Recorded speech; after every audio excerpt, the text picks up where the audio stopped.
call. Councilman Bell? Here. Councilman Ingram? Here. Councilman Petrucci? Here. Councilman Stein?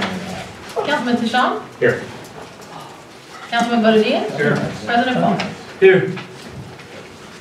Okay, preliminary announcements. Any preliminary announcements tonight? Seeing no preliminary announcements, we'll move on.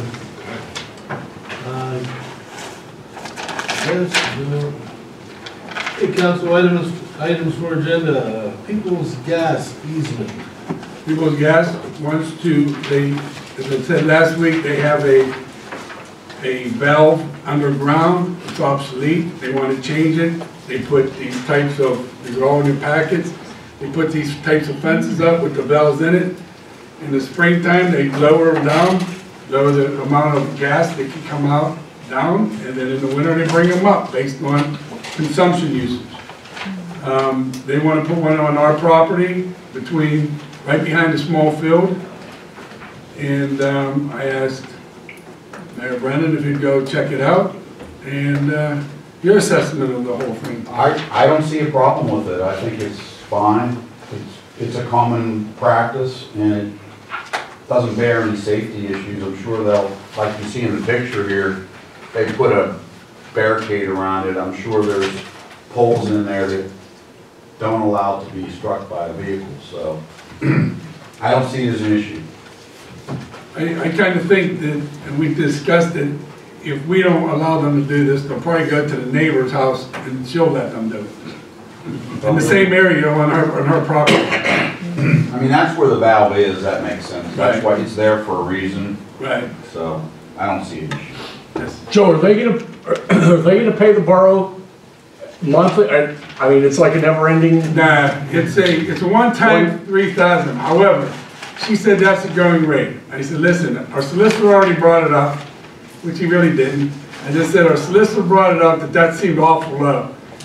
Could you throw in, see if you can get to 5,000 or something? I don't think it'd be a problem, but I think that would be favorable to council, and they won't have a problem with this. I just tried to throw it out there that, hey, if we get 2 more thousand from it, we get 2 more thousand. Well, there's actually one of those across the street from where I live. And I know this was probably maybe like 15 years ago, maybe more, maybe 20 years ago or something like that. Like the going rate was like $1,400. It's a one-shot deal, yeah. I thought maybe because it was on borough property that they would have. He said, and that's what she said to me. She said, our first option is go to the municipality, you have it right there where we need it. If we don't do it, I'm pretty sure they're just going to go to the Graces and say, hey, we'll do it on yours and pay you the $3,000. And that area right there, we looked at it, it's useless land for us anyways. Yeah, it won't affect them. All right, Troutman Field renovation, right there. Campbell Foundation is going to pay for some improvements. Not going to be a big project like a Woodhill, but they're going to change. They're going to repair the roofs on the concession stand in the garage and on the dugouts.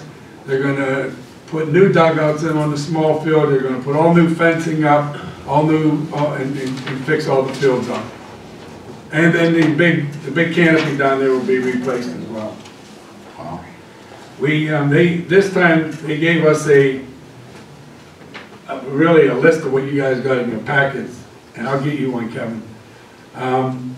It just shows everything that they want to do. I didn't like that, and neither did Greg. So Greg put a construction agreement together similar to what they had for Woodhill. So we'll be able to, so we have an agreement, not just them showing us what they're going to do.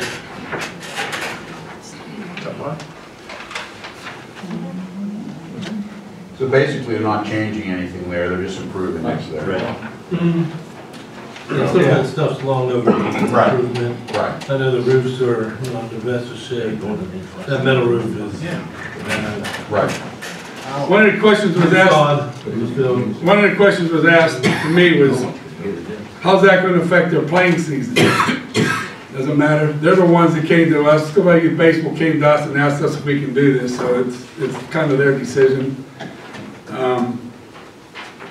So I think that's a no-brainer as well. The parcels to be auctioned will be opened in next week's meeting. The tax resolution will be adopted. I have a question on the parcels. Yes, So the fire hall on Mary, is that Mary Street or Charles Street? Charles. We're gonna put that up for auction as well, correct? Yeah, And from our last topic of conversation, it was going to be whether we got the right price, if we were gonna approve that. the process will go is, we will get these, go over these bids, we'll record them in the meeting, and then council, mayor, we could all meet and go through each one, say, okay, we could get this for that. Most of them, I'm gonna guess they're gonna be no-brainers, they're gonna be somebody that lives there, so Well, that might be, if we don't like the bid, we don't accept it. my question then becomes, if a businessman buys that fire hall, are we gonna have to rezone that building for use? And then is that gonna be a spot zoning use, or how are we gonna deal with that? Because someone's gonna buy it, and they're gonna wanna put equipment in there, and they're gonna use it as a commercial use, and it's in a residential zone lot. I would think that if they're looking at that, they're looking to see what it's zoned, what they can do for it. And if it's not zoned for what they want, we won't accept it, we don't have to accept, we don't have to take the high bid. I know that. It's just a, a question that's gonna come up. I mean, they're gonna, someone's gonna make a bid for it, and they're not gonna put 2-bedroom apartments in there. Right, It's not gonna happen. They're gonna wanna use it as a commercial use. There's a company in there, so I just wanted to bring that mention, I wanted to mention that to council so they're aware of what's gonna happen. and Rick, that happened also down at the playground, right? Right, on the corner down. There was people that were calling here inquiring about how it's zoned for what they Right, want to put, and I'm sure people backed off because it wasn't zoned for what they needed. right. And And if I they think had- they got $4,500 for that lot. Which is all it was worth, right? Right. Yeah. And if they had to go for a planning and zoning, I guess that's the way it would fall. They could do that. Well, they would have to go for a variance. That's right. So they, if they did want to do a plan, it would still have to be approved through that channel and then us. Yeah, they would have to go through the exact same channels as anybody else. There's no preference, or no changes If because they're buying if I'm it. thinking correctly, yeah. Is I was- that in that same area now? No. Somebody I know it's wonderful. approached me, he has some kind of business up in I know Munhall the Borough. area.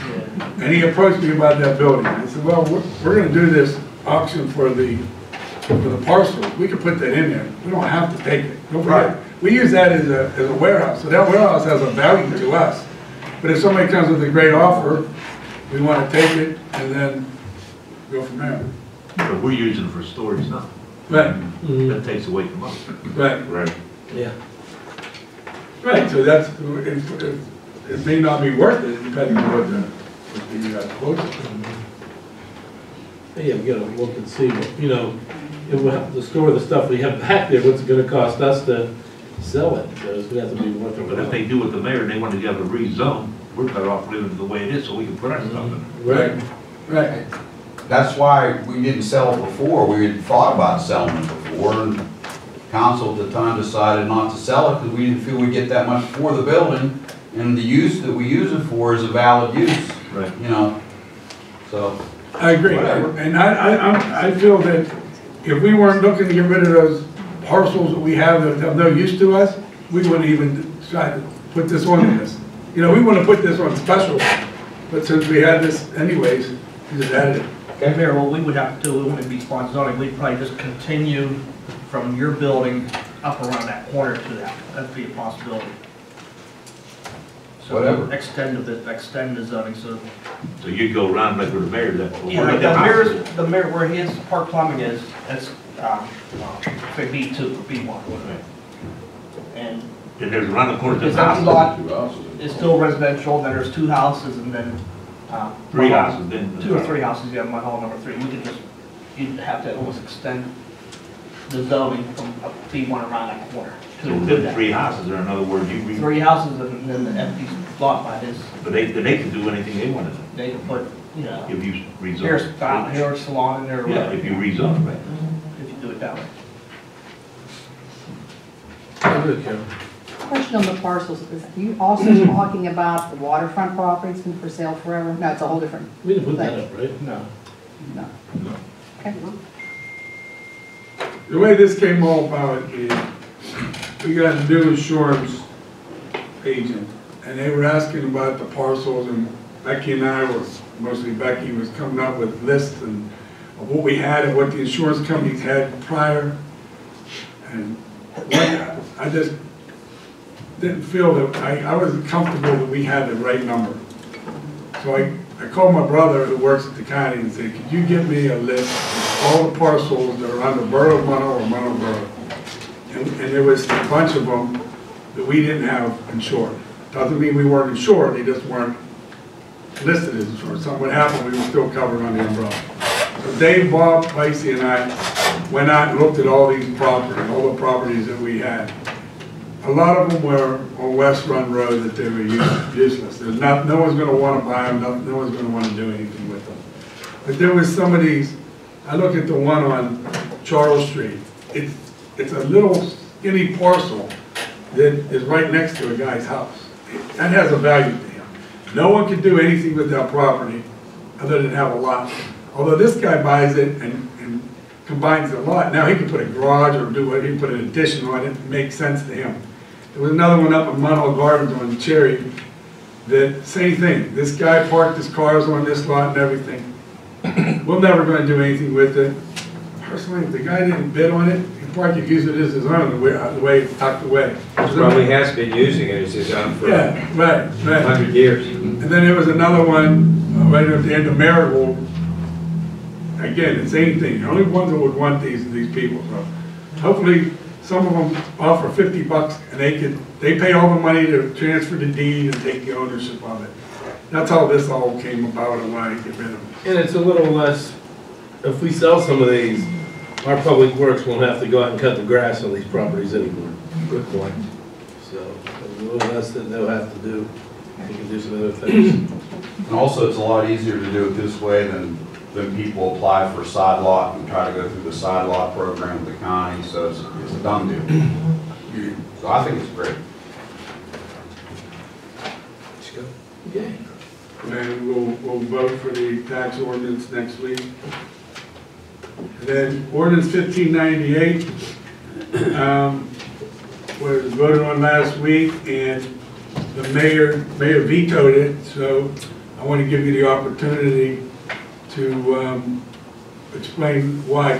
Good. No notes on the veto. I did outline some of the things I had questions on in there. I don't have the ordinance in front of me, but I think the council needs to speak about this ordinance and talk about it a little bit further before we vote on it, or you guys vote on it, because I don't get to vote on it. And a lot of it has to do with the actual wording, some of the wording on a vacancy, definitions in the vacancy. Just to start with, just going through some of my notes that I gave you, Joe.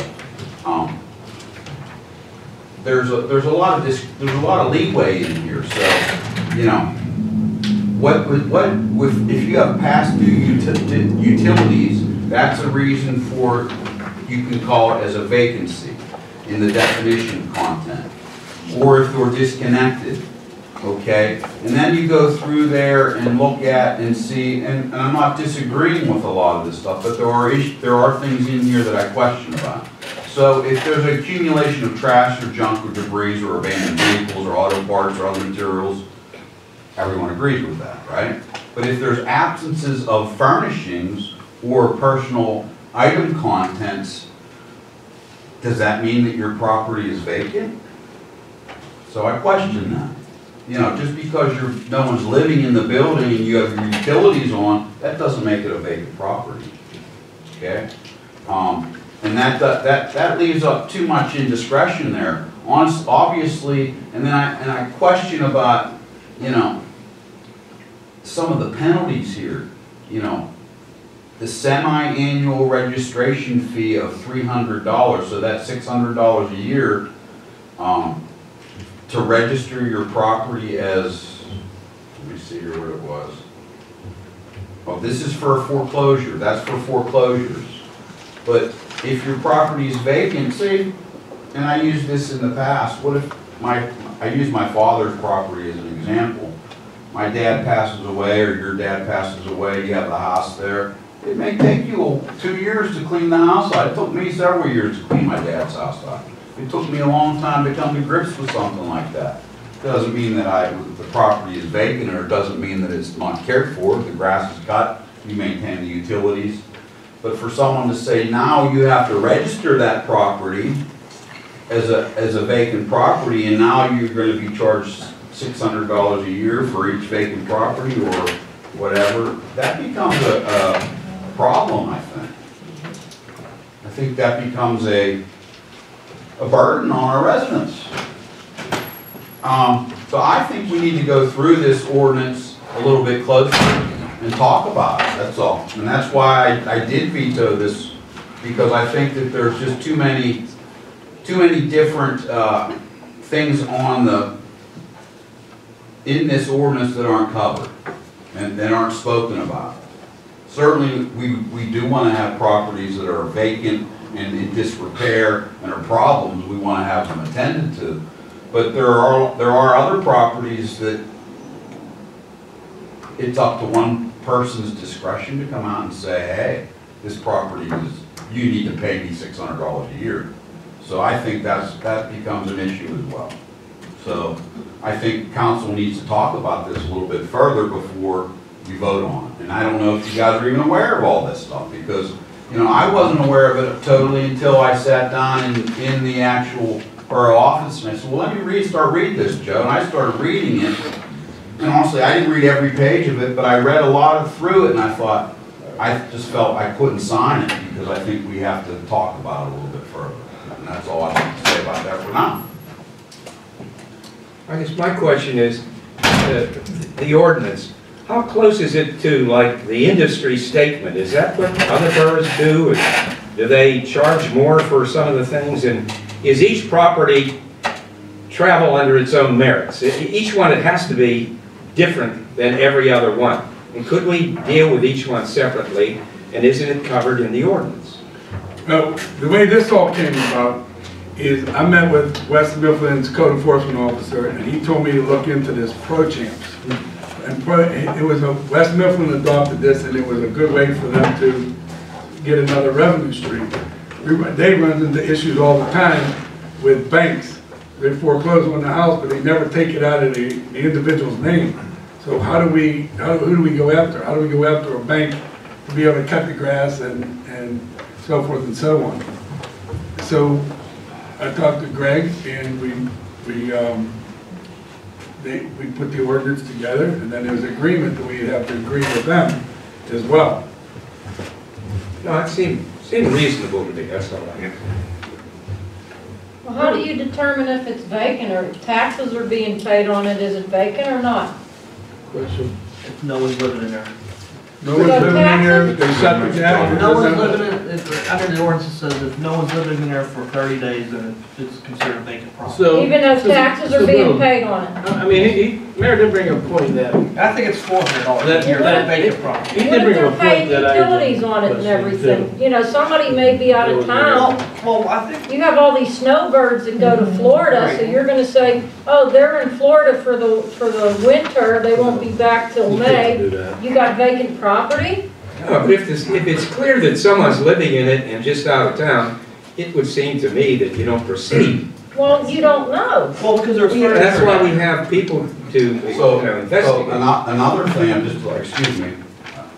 So you go peep in the window? I don't want You to go up interrupt, and but another open the window? point that needs to be made is, so if we go through the Homestead Housing Association for a point, and we go through there, and they have 75 vacancies. So now the housing authority is going to have to pay us $600 per vacancy through every unit there that's not occupied. And is that going to go for vacant apartments, houses as well? Does that fall under this program as well? So if I have an apartment that's vacant, is that considered that vacant? Because I know the housing association has separate addresses for every building in there. So if they have a vacancy there, and I know they have vacancies, they're not 100% filled there, so they're gonna have to pay $600 a month for every one as well, every unit. Or a year, I'm sorry, not a month. Because it reads $300, and I believe it's semi-annual. So, I want you to consider that. That was another thought that came to my mind. I thought, this doesn't fit our town. It may fit West Mifflin's town. It needs to be changed a little bit to fit us. I think it needs to be talked about a little bit more. He brought up a good point that I wasn't aware of. Like, let's say someone that owns the house dies.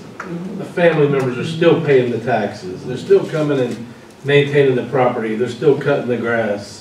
But nobody's living in there and they just have basic, utilities in there, The utilities aren't cut off. And We're gonna charge them? And just another example, Rob.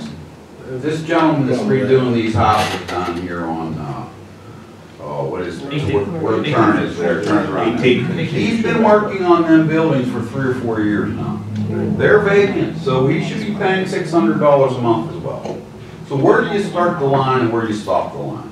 And I'm not going to say anymore. I don't want to interrupt anyone, but it needs to be thought over before you do this. You got a guy living across the street, he's in Florida right now. So he's not gonna be there for 30 days. He's not gonna be there till March. But his furniture and that's in there, you have to go by if the house is furnished or anything. A lot of these ordinances were put together actually for the police. A vacant house has more of an opportunity to be used for drugs, guns, crack house squatters. So it's Penn Hills, that was a big thing. Someone would buy a house that it's sit for a couple of years, they wouldn't do anything with it. People were starting, hide stuff in there and everything like that. We had a house that we hit the guy with a drug search warrant a month ago. There was a vacant house next to him. That's where he hid all his dope. He had a padlock on the house. It was never his house. And he had a pit bull in there guarding him. So, I mean, it was just, no one knew. We knew once we hit the house. Did surveillance on it, but stuff like that happens. I mean, we don't run across that very often, but it happens. But like the mayor said, if you go for that, then you gotta get the other ones too. Yeah, you can't just make one ordinance for one and then not enforce it for everyone. I think the point is you gotta find out what works, what fits. Right. Exactly. That's why I vetoed the ordinance, and that's why I think, and this is not a personal thing. This is to make everyone think about what they're signing, reading, because once you put it into law, someone can call and complain about your house. Your neighbor there, Mr. Bodner's not living there. His house is vacant for 2.5 years now. So he's gonna have to pay another $600. So, just a typical example, and I'm not being personal about it at all. I'm just saying that, and I need to think about it. I have to be honest, I didn't think about raising us either, but that's a good point. This is not good for the residents. There's nothing that's in our ordinance that doesn't say that we cannot cite buildings that are in neglect anyway. We already have that in there. We don't need this ordinance at all. I like the first part of the ordinance where you put the foreclosure, the rates and that. I mean, because it is hard to get. Then make it a specific ordinance for that and not bring in the rest of the town. That's all. Or you make the rest of the thing only like a $50 fee or a $100 fee or something. Because I mean, the police do patrol abandoned houses, I'd say, more than. People know which houses are bad in their neighborhoods and they call and complain. It's not like it's a problem. There's problem houses and there's not problem houses. And that's why I did that. So. Just look this over and either tweak it or forget about it. Because you can't pick and choose. Well, you could rewrite the ordinance the way, like you said, tweak it, and then everything's covered. How would it hurt the co-op? I mean, It wouldn't have to go, but anybody. Got a guy across the street, you got the mayor too. The idea is right, but there's a little bit, it's a little too strong, it sounds like. Yeah, whoever had them, I mean, they just were ready for a winter when Mayor Brennan said his nephews, right? He did. Everything's going on, so he's gonna get hit. I just got Yeah, a, furniture. I just got a question on that. I mean, I can see if the houses are dilapidated and they're boarded up. I mean, I see it down through our area of town. Myself, I have my house next to me, I have my apartment in the back. So you're telling me I'd have to pay another $1,200 to maintain my own houses? I mean, I don't think that's fair. I mean, to me, I don't think so. I mean, if they were boarded up, different story, but I occupy my area. So, I You mean. have to go over and sleep one day out of the year. Yeah. 3 months. But I'm just saying, I mean, I can see that, like, we do have houses in our area that I agree with the chief on, that it does happen. But there are different people that use houses a little bit differently, so the definition of occupied versus vacant, I think, should be really, you know, laid out and explained what classifies as a vacant, what classifies as occupied. PJ, how many abandoned houses have you went to on a fire call? Quite a few. Right. Yeah, yeah. And you can classify them as technically abandoned, but if you're saying you have to live in the house, I know personally, I don't live in my other 2 houses. I mean, I use them, I maintain them, I cut the grass, I make sure that they're good, but by saying that I don't live there, technically, I'd have to pay an additional $1,200. And you go in and out of the house, you check it, you're in there, right? Yeah. And I'm saying, I think it's good to have something like that, but I mean, really define what vacant and occupied really classify. And that's my point. Why don't we just take it off the table? We ain't doing nothing. The intention is a good one, we have to clean it up. I think it needs cleaner, it needs some work, it needs work. Just take it off, Joe, just take it off for next week, just take it off the week. I don't think we should take it off altogether. We're gonna look at it, you ain't gonna get it done by next week. Next week, you have to redo Greg on it and see what we need to do. So, yeah, in other words, you're gonna Have take a it little off. more work done, just a little more, you know. So it doesn't seem like we're hitting people and hurting people that maybe are taking care of their properties just because of a vacancy, a temporary vacancy for 6 months in the co-op, or somebody's passed away, they're not living at home anymore, they're living with or someone's ill and they're in a hospital, they're in Kane Hospital, they can't live in their home, but their sons and daughters are still coming over and cutting the grass and checking on things, that we're not, you know, hitting them up. So we're saying we're I all don't gonna wanna- review it. Yeah, it's gonna, they should, I can't, Rob can't, you can take it off the table until we look at it better. I agree. There's no vote, that's what we, but just find out if we need to do anything, since the mayor vetoed it, do we need to do anything off the meeting, at the Oh, no, meeting we next just leave week? it go. Or we just leave it go? He vetoed it. Okay, he vetoed it, we just leave it We just drop. leave it. You could put it back on the agenda and we could override, or we could choose to Right. take it off the agenda. Take it off the agenda, right. Very good. Anything else, there, Mr. Chairman? I have nothing else. Anybody else, anything for the good of the body? I just questioned the ordinance of the tax ordinance. Does it have to be viewed 10 days, or is it a 3-day, or is there a time limitation? Yeah, we advertised on Thursday, we had it for public viewing on Friday. So Okay, that our 10 days will be there. 10 days will be next week, Wednesday. Right. Okay, just as long as Actually, we're, before that, but we did have 10 just as days. long as we're correct. Thank you. So you had an advertisement that long here. Right. Friday, we had it at the borough. Public meeting. Joe, when was it advertised? Or The Valley Mirror on it Thursday. was proposed yesterday, am I right? It was advertised, in the Valley Mirror on Thursday. Last It was out on public view on Friday. As you came into my office on Thursday, you asked about it, I told you we're tweaking it. There's gonna be some things, but we'll have it by the end of the day or tomorrow at the latest. Why wasn't it ready for public viewing until yesterday? It was on public view, in the office, on the table. Was it not that? Yesterday, right? Where did you want him to put it? I mean, No, it was where it's supposed to be. I asked every day. It was there Friday. Mr. Fishman, I asked every day. I called, I went down. Was it there Friday? And Yeah. I asked, is the budget, That was Thursday that you asked me. I told you, we're tweaking it.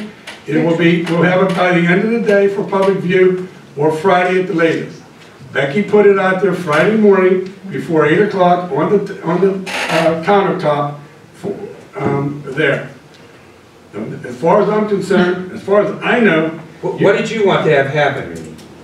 Mr. Tishon, I'm Becky, just did I curious. not go into your office yesterday? I called you, I texted you first and said, first of all, I will go back a week because when it was supposed to come out, and actually the calendar thing was the 6th, it was supposed to be available for public viewing, and it wasn't. And I asked, is it ready? No. Is it ready? No.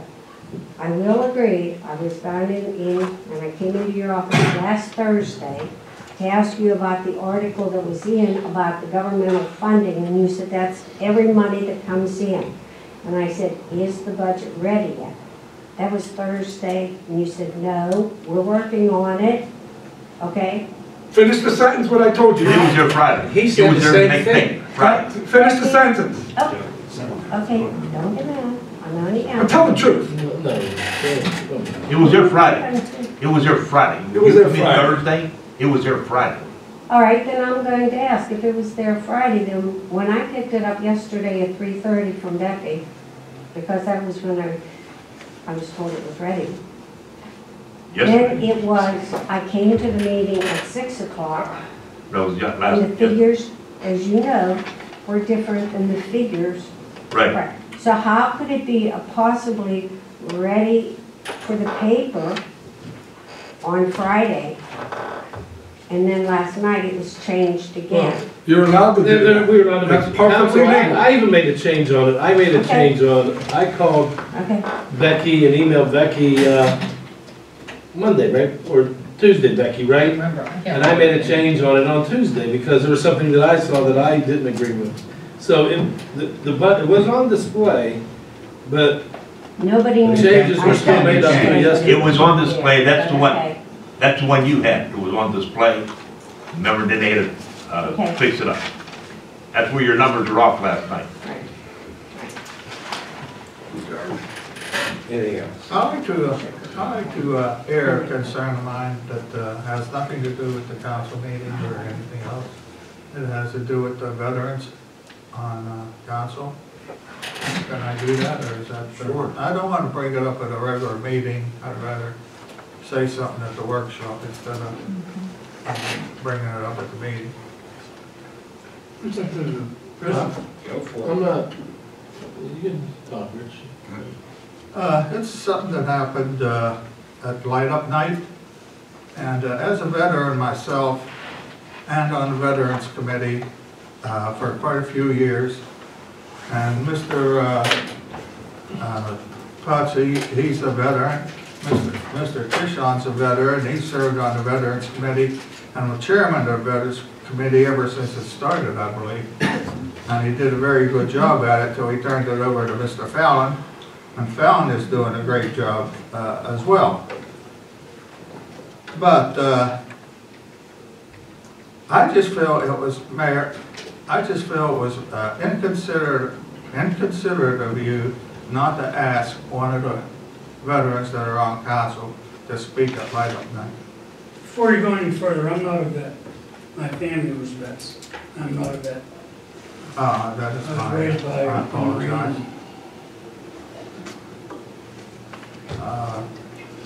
I just feel that way. I'm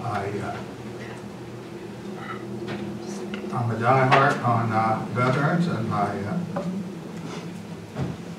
just feel one of us from council should have said something at the Light Up Night. Are you done? Yes, sir. Oh, I apologize if you feel that I slighted you in any way, because I did not feel I slighted you in any way. Well, I was you kinda just did. You kind of did. Can I speak now? Yes. Thank you. I didn't know you were a veteran, so first thing, I can't slight you or be rude to you if I'm not aware that you're a veteran. I was just at the Veterans Affair that Mr. Tishon was awarded the Veteran of the Year down at the high school, which was a very nice award. It was a nice day, everything went well. There was no slight of Mr. Tishon. I didn't slight him. I knew that Mr. Petruzzi was not a veteran. I didn't know that you were a veteran. It was not done that I wanted to slight anyone. The whole ceremony was set forth to honor our veterans. It was a solemn day, it was a nice day. That's what it was about. I asked Mr. Ondo to speak because I wanted to get him involved in things. There's nothing wrong with that. I didn't do that over you or slight you as a veteran. I didn't know you were even a veteran. So I apologize. There was nothing personal that was done. And I didn't slight Mr. Tishon. We just did a very nice affair with Mr. Tishon. And I think you were there. I congratulated him. I was a gentleman to him. There was nothing done wrong. So I think, I'm sorry that you feel that way, but I didn't feel that I did anything to slight you in any way whatsoever, Mr. Bodine. And I think I'm taking it as a personal slap at me now, what you're trying to do. We're not gonna listen to this back and forth, are we? I feel Rick's made his point, and the mayor responded. The point was made. He apologized. Hey, the point was made, let's not gunfight. I don't think we should have a fight over this. I'm not fighting. No, I'm not saying you are. I'm not saying Rich is. I'm just saying Rick's made a point, you responded, and I would like to put this in our, forget about it. What's done is done. Nothing. I just feel that Mr. Tishon should have said something also if you had somebody saying, because he's been in charge of the. I've never turned an opportunity down to speak. Is there anything else? That's all. Anything else? Rob? Motion to adjourn there, Mr. Chairman. I accept that motion to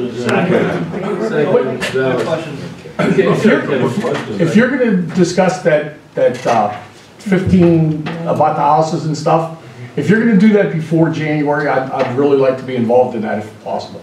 I believe that as a councilman-elect, As you can tell by some of the emails, you're already you're welcome involved. to. As a councilman-elect, you are welcome to join in any discussions we would have on this. Thank you. We adjourned. We did adjourn, and I just answered Kevin's question. Thank you. The adjournment. I did. 1 minute if you don't mind. Sure.